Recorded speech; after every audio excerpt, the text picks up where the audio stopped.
La Biblia está llena de acontecimientos reales que forman parte de nuestra historia. Pero la Biblia es mucho más que historia. Es el registro de la interacción de Dios con la raza humana. Conquistados por las tropas. Unámonos al profesor Benjamin Baker, quien dirige el curso Sinopsis del Antiguo Testamento 2, dándonos una vista panorámica desde Job hasta el libro de Malaquías.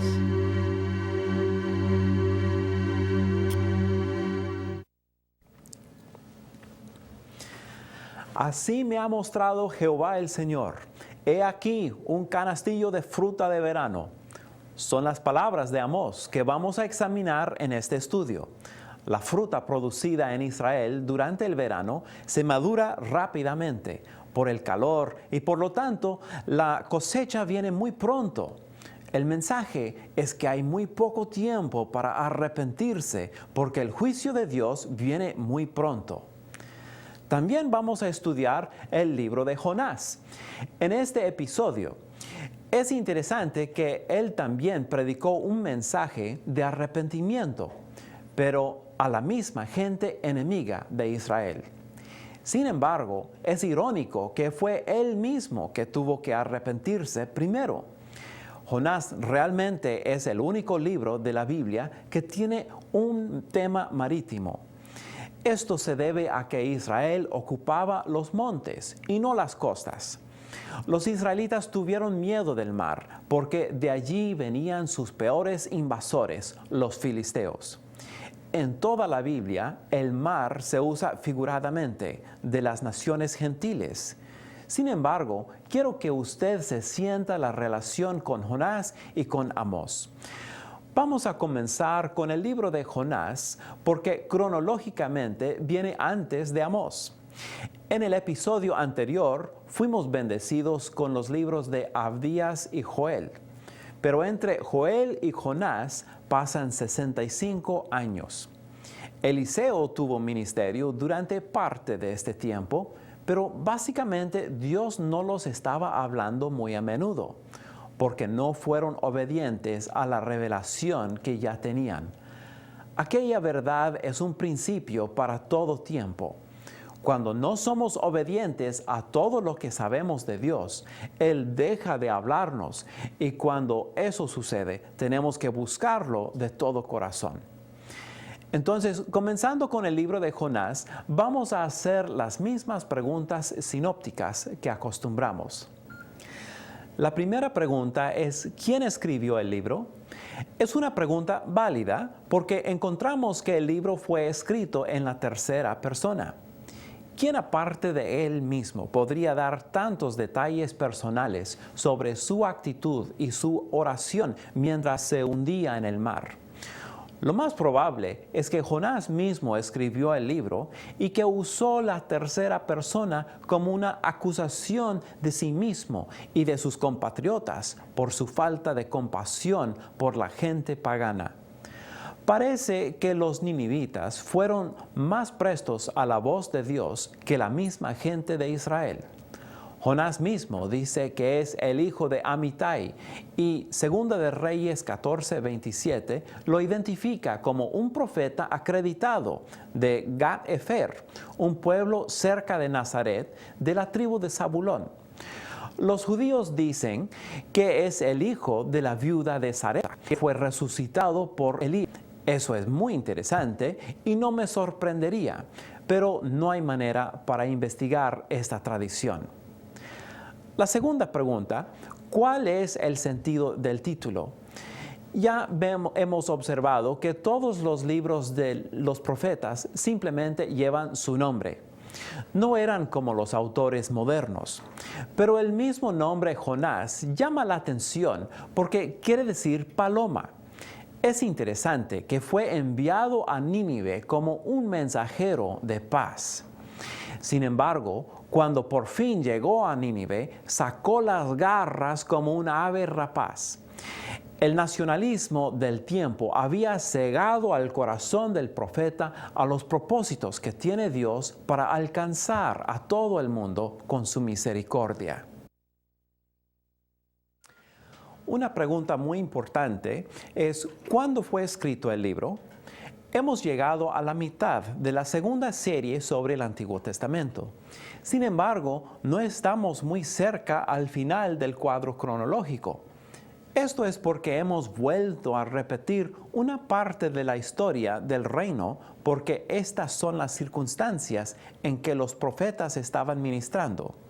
Jeroboam II fue el rey que tuvo poder por 40 años, desde 793 hasta 753. En el ministerio de Jonás cae en medio de este tiempo, entre 785 y 770. Aparentemente, Jonás había hecho la profecía en cuanto al ensanchamiento de Israel. La verdad es que Dios permitió que Jeroboam recobrara todos los límites anteriores del reino davídico, menos Judá, que fue independiente. Segundo Reyes 14:25 dice, desde la entrada de Amat hasta el mar del Araba. Esto quiere decir que el reino se extendía desde la frontera norte de Siria hasta el Mar Muerto. También quiere decir que era un periodo de mucha abundancia, pero junto con esto vino mucha corrupción también. También en relación con la cronología, preguntamos, ¿cuánto tiempo abarca el libro? Bueno, si el ministerio de Jonás era de 15 años, entre 785 y 770, el libro no incluye todas las cosas que hizo. El libro solo cubre el tiempo de su viaje y predicación en Nínive. Ni siquiera menciona que Jonás regresó a Israel. Termina y el profeta todavía está sin arrepentirse del argumento que tuvo con Dios porque había destruido a la calabacera, pero no a la ciudad de Nínive. En fin, el libro es sobre un tiempo relativamente corto. Siempre es interesante preguntar, ¿ministraban otros profetas en el mismo tiempo? Ya mencionamos que habían pasado 65 años después de las profecías de Joel, pero recuerde que eso fue en el reino sur. El reino norte solo había tenido a Eliseo, que había muerto hace 10 años. Amós no iba a profetizar por otros 20 años. Entonces la conclusión es que Jonás estaba solo y sin el apoyo de otros profetas. ¿A quiénes fue escrito el libro? La respuesta aparente es que ministró a los ninivitas. Para poder apreciar la historia, hay que comprender algunas cosas sobre el imperio asirio, de la cual Nínive fue capital. Eran una gente sanguinaria a un extremo. Eran tan feroces que se enorgullecían de hacer montones de cabezas de sus víctimas a la entrada de cada ciudad conquistada. ¿Puede imaginar una torre de puras cabezas cubiertas en sangre y los cadáveres decapitados echados en todas partes? ¡Qué groseros eran! Ahora, recuerde que eran los enemigos principales de la nación de Jonás. Es posible que ellos habían cometido estragos así en Israel. Es posible que habían cometido alguna atrocidad a algún familiar del mismo Jonás. ¿Le ayuda para comprender por qué fue que Jonás no quiso ir? Para mí es lógico, los odiaba y con razón, pero tuvo que permitir que Dios pusiera perdón en su corazón. Aparte de estas cosas, es fascinante el trasfondo histórico de Nínive porque Dios los estaba preparando todo el tiempo. Según la historia de Asiria, hubo un movimiento hacia el monoteísmo bajo el rey Adad-Nirari, que posiblemente fue en relación a la predicación de Jonás. Además, hubo una serie de plagas y un eclipse solar, y algunos piensan que estas señales también motivaron al avivamiento. Pues es evidente que por un tiempo Asiria se reformó debido al ministerio de Jonás, pero 158 años más tarde, en el año 612 a.C., Nínive fue completamente destruida por los babilónicos. Esto ilustra las tres zonas de comportamiento moral.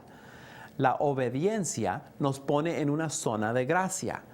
La desobediencia nos coloca en la zona de advertencia.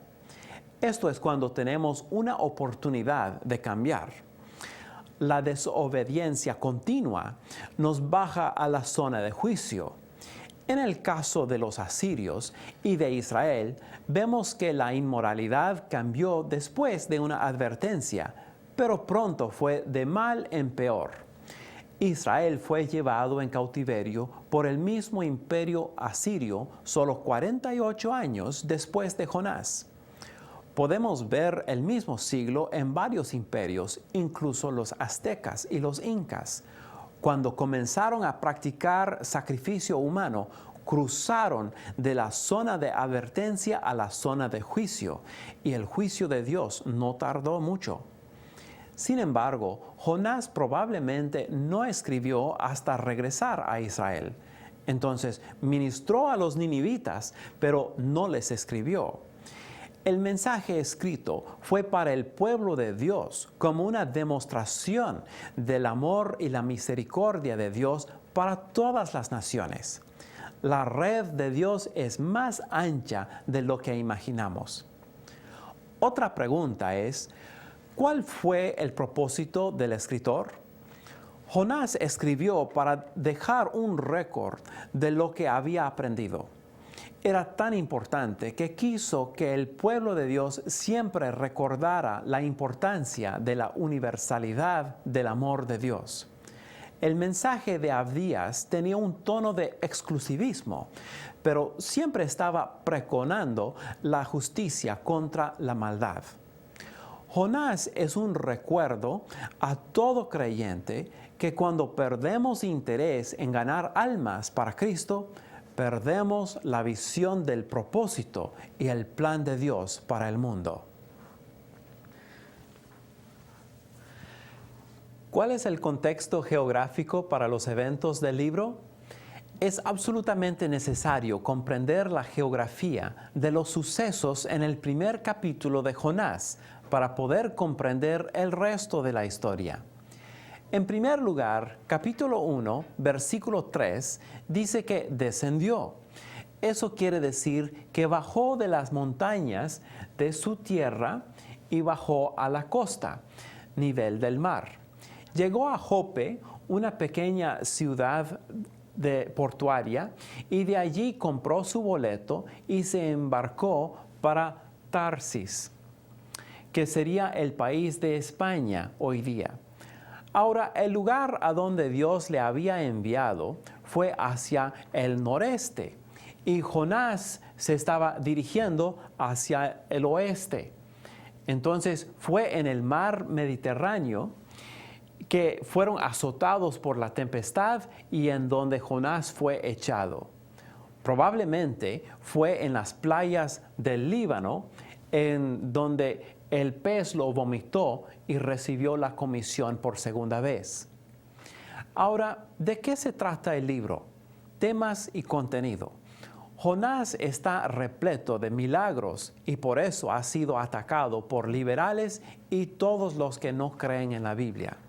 La calma repentina de la tempestad que evitó la muerte de los marineros, la provisión del gran pez, el hecho que Jonás sobrevivió su transporte submarino, la entrega inmediata a la playa y no en medio del océano, el crecimiento espectacular de la calabacera, el apetito de aquel gusano, el recio viento solano preparado por Dios y el milagro más grande que todos, la salvación de muchos ninivitas. Recuerde que Cristo respalda la naturaleza sobrenatural del libro. Lo compara con Salomón para darle historicidad y usa los 3 días y 3 noches en el pez como una profecía del periodo que iba a durar en la tumba. El libro de Jonás se trata del llamado de Dios y la obediencia, el amor de Dios por la gente pagana, el corazón tierno de Dios. su misericordia y el perdón de Dios, el juicio de Dios y las consecuencias, y finalmente es sobre la obra misionera. Ahora pasaremos al estudio del libro de Amós.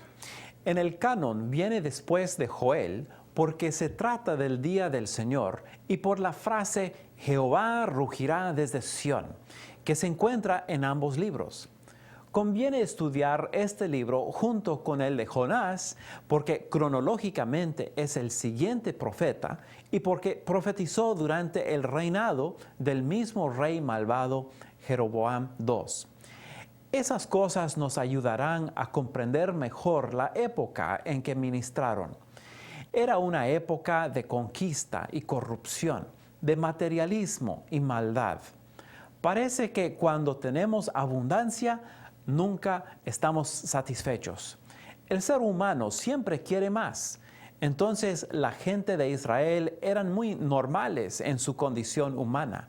Pero Dios los estaba advirtiendo de la terrible opresión de los pobres que estaban haciendo.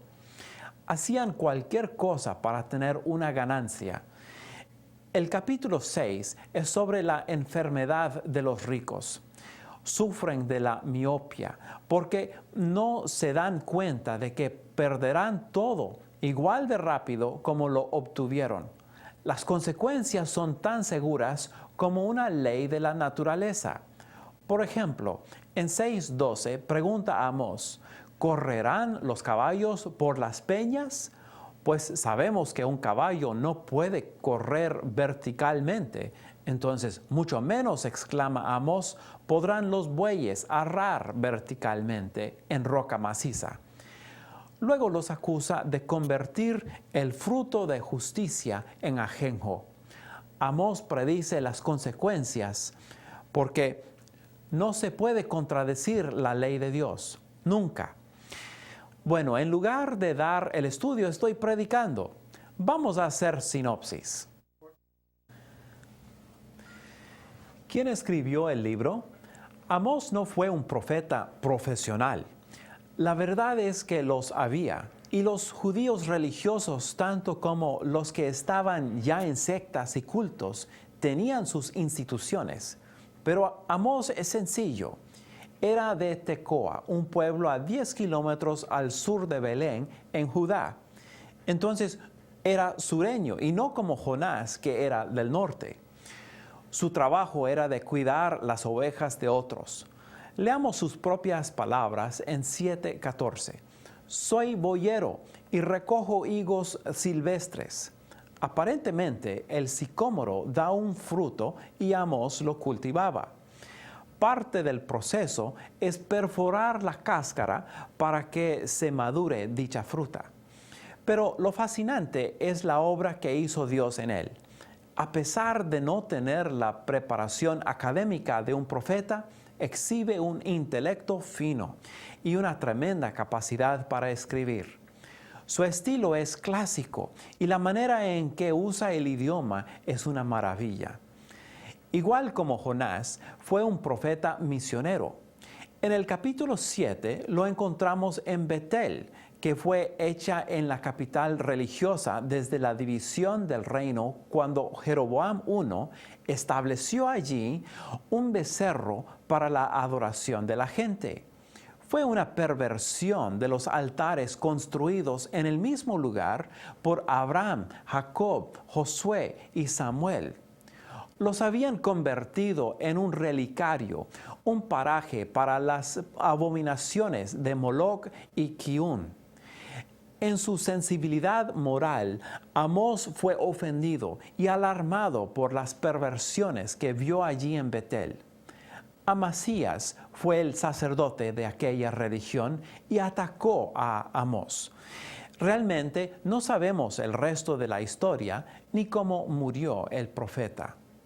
¿Cuál es el sentido del título? El nombre Amós se deriva de los términos en el hebreo que quieren decir levantar una carga. Entonces quiere decir carga o cargador. Amós cumplió con el significado de su nombre porque llevó la carga divina de declarar el juicio a la casa de Israel rebelde. ¿Cuándo fue escrito el libro? Todavía estamos estudiando los tiempos preexílicos. Ni Israel ni Judá han sido llevados en cautiverio todavía. Usías era el rey de Judá, que gobernó de 790 hasta 739 a.C., pero estaba bajo mucha presión por Jeroboam II, el rey de Israel al norte, que tuvo un largo reinado de 793 hasta 753 a.C.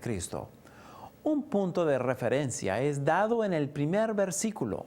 Dice que la fecha es 2 años antes del terremoto.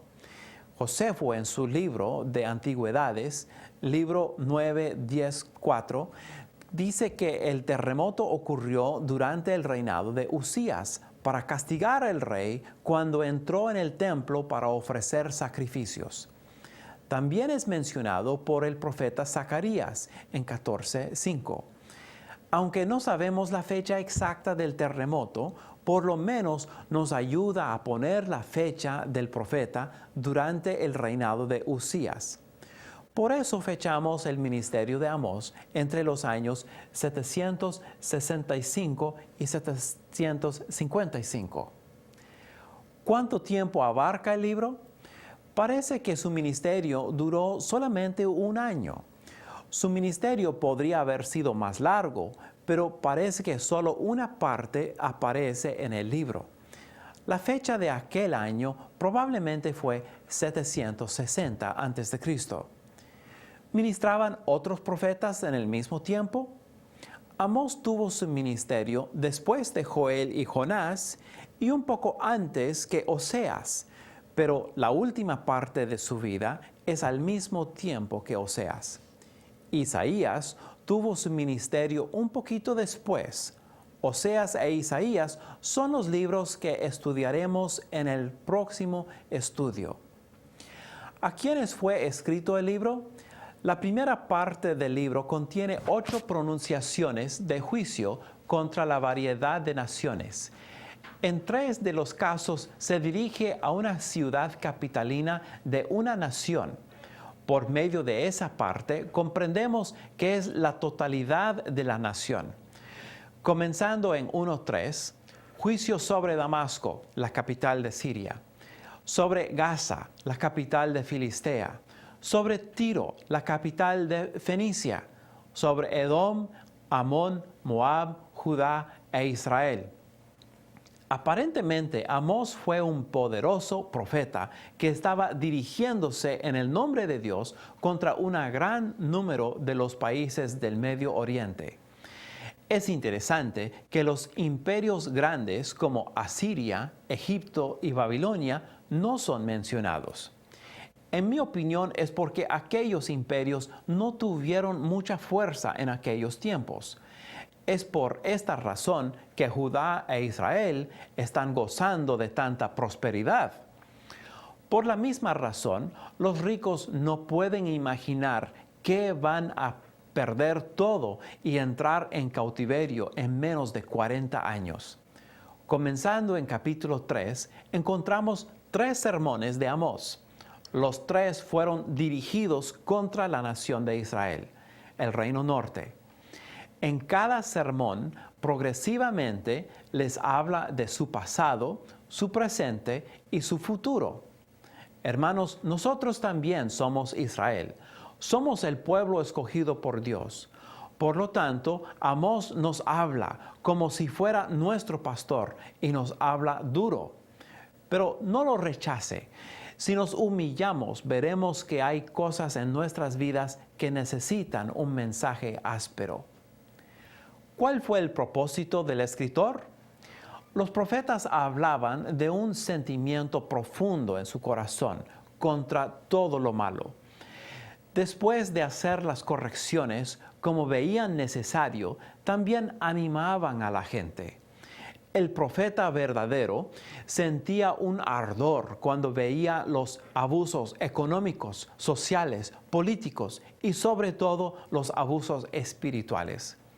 Como dice Amós, muchas veces son los pobres que sufren más porque los dirigentes los guían mal y los ricos se aprovechan de ellos. Su propósito es de obedecer a Dios y hacer su parte, la de proclamar.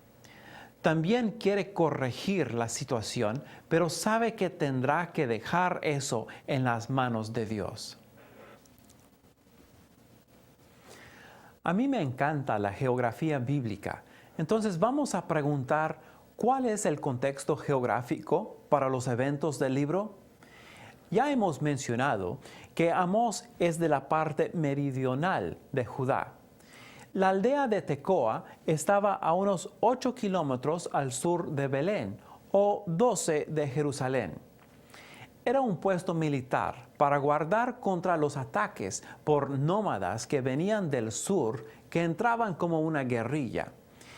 El viaje que realizó a Betel fue relativamente corto, de más o menos 35 kilómetros, pero sí cruzó la frontera, unos 3 kilómetros. Hay que entender que el rey no vivía en Betel, sino en Samaria, unos 40 kilómetros más, hacia el norte. Sin embargo, Betel se había convertido en el santuario principal de la religión falsa y la residencia del sumo sacerdote falso llamado Amasías. Es notable que Amós se dirigió al centro religioso de la nación y no al centro político o militar. Betel no fue muy cariñoso con los profetas. En los tiempos de Jeroboam I, un hombre de Dios profetizó que el altar de Betel se quebraría y sucedió así. El profeta Ahías vivió en la misma época y aunque no escribió un libro, siempre mostró su oposición a los hechos del rey pagano. El hombre que reconstruyó a Jericó era de Betel y fue allí que los muchachos se burlaban de Eliseo. Ahora vamos a ver unos detalles más. ¿De qué se trata el libro? Temas y contenido. Aparte de los 8 juicios pronunciados y los 3 sermones dirigidos a Israel, Dios le concede 5 visiones de juicio que se encuentran en capítulos 7, 8 y la primera parte del capítulo 9. La primera parte era de langostas y la segunda fue de fuego. Ahora, estas dos fueron evitadas por medio de las oraciones del profeta, pero la visión de la plomada de albañil muestra que la condición de Israel es irreparable. Luego hay un intervalo en que Amasías, el sacerdote falso de Betel, expresa su oposición contra Amós. Es un paréntesis histórico. La visión que sigue es sobre la canasta de fruta de verano, que indica juicio inminente. Y la visión final es de Jehová sobre el altar, ordenando su demolición. Esta visión identifica a Dios como el juez. Es interesante que Amós es el primer profeta para recibir visiones como estas. Posteriormente, los profetas mayores y Zacarías también recibieron visiones. Hacen que la comunicación fuera más temible y entendible a la vez. También me hace pensar de los diferentes métodos que Dios utilizó. Creo que Amós representa el primer ejemplo de los jóvenes que verán visiones en cumplimiento de la profecía de Joel. En los últimos días veremos más y más de una obra poderosa de Dios. Esté listo porque ya viene. La última parte del libro incluye 4 profecías de la restauración futura de Israel. Jerusalén será restablecida. Las cosechas serán abundantes. Los judíos regresarán. Vivirán en paz y seguridad. En medio de todas las advertencias y palabras duras, el profeta siempre supo dar esperanza al pueblo. El pensamiento clave del libro es prepárese para el encuentro con su Dios. Hermano, hermana, tal vez Dios le está llamando y usted está haciendo excusas, pero tiene que admitir que no ha obedecido. Tal vez le parece imposible, pues recuerde cómo fue para Jonás. El ser llamado a los asirios era el equivalente de un judío que perdona a los nazis que han matado a su familia y lleva el mensaje de amor. Sería como llevar el mensaje de la salvación a la guerrilla que ha violado a su hermana. La cosa es que nosotros no queremos perdonar a las personas que Dios ya ha perdonado. No sea rebelde a las tareas difíciles que Dios le da. Estas personas son como una gran cosecha de frutas. Es urgente hacer la cosecha ya porque es madura y no queremos que se arruine. Podemos ser como Jonás o como Amós. Cada uno salió de su nación y fueron a otra nación para llevar el mensaje de Dios. Eran diferentes en su estilo, pero Dios utilizó cada habilidad que fue sometida a su voluntad. En el siguiente episodio seguiremos con los libros de Oseas e Isaías. Favor de prepararse con la lectura de aquellos libros. Lea siempre con una oración en sus labios, pidiendo que el Espíritu Santo le guíe a toda verdad. Que Dios le bendiga.